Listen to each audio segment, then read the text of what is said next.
Ladies and gentlemen, welcome to the Rogers Kakasungura YouTube channel.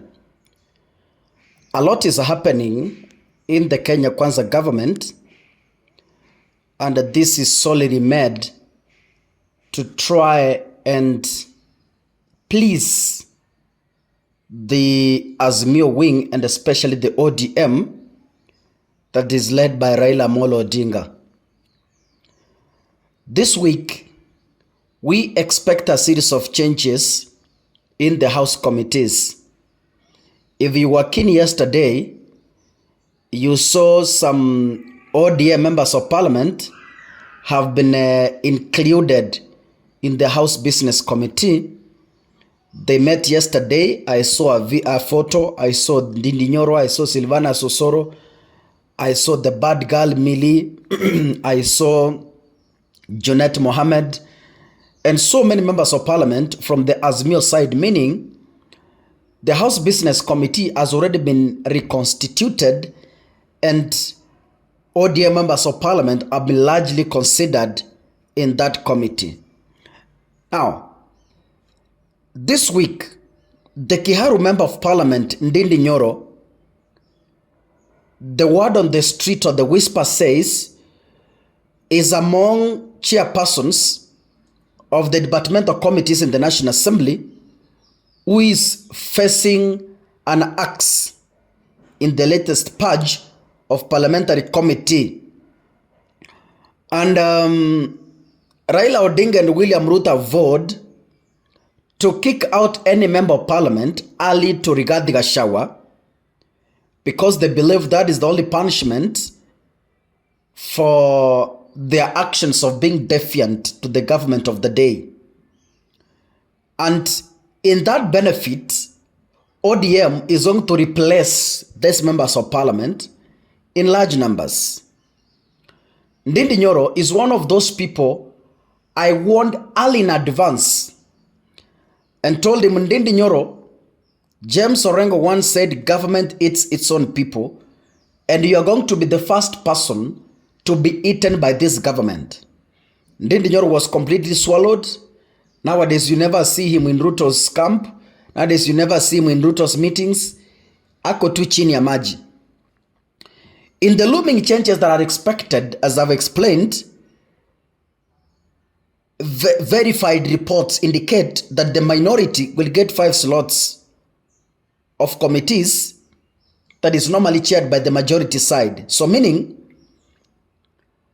ODM is likely to get 5 slots in the National Assembly, and the Kenya Kwanza administration is moving to quell the Azimio dispute over the majority model. Remember, there are still rankles in the National Assembly which William Ruto is trying to quell down, because Azimio said we are the majority in the National Assembly, but Moses Wetangula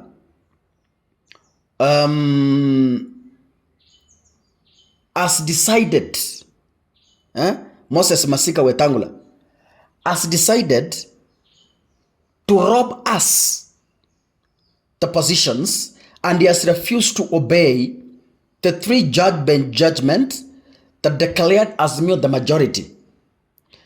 And the bad girl Emilio Dembo said, we are going to take stern action. So instead of paralyzing the House businesses, Kenya Kwanza has agreed to fire Gachagua-related members of parliament and award the slots to Azimio and specifically the ODM side. And they are saying that they are going to tap experts to come into those committees to help them execute duties. Ndindi Nyoro has been severally accused of being a bystander in combat, and he is being said as one of those people who will be fired from the budget committee, because Ndindi Nyoro has been the chair of the budget committee. And someone could ask me, Kaka, what is the repercussions or what is the effects when one is kicked out of House committee, is there any benefit? Is there any loss? When one is appointed to a House committee, what are the benefits? When one is kicked out of the House committee, what does he lose? You know, away from salary, the normal salaries that members of parliament get, being in a House committee gives you access to some allowances, sitting allowances, travel allowances, retreat allowances. You know, there are so many allowances in those houses. And there are those houses that have, like now, the House Business Committee, ukiwekwa pale, my friend, you become rich. Because allowances in that committee, because they regularly sit. Ukiwekwa committee, for example, kama ya finance, ama budget committee, allowances siko kwa hiyo committee ni mingi. So away from the salary, unapata a member of parliament in those committees is likely to survive on those allowances because ni nyingi. And once you are kicked out of those committees, you lose those allowances. Like now, let me give you an example of Kimani Ichung'wah. Kimani Ichung'wah is the majority in the National Assembly. He enjoys security, beefed up security, away from the normal security of a member of parliament. He enjoys a fleet of cars away from that of the normal member of parliament. He enjoys some freedoms of accessing status without even appointments. He enjoys the freedom of accessing VVIPs. He has the privileges of travel allowances. Pesa mingi. He is entitled to an executive office with a staff. So there are so many benefits these guys get, and that is why you see them fighting in the National Assembly. Si kitu ingine ni ugali tu. Pesa. So it has been verified.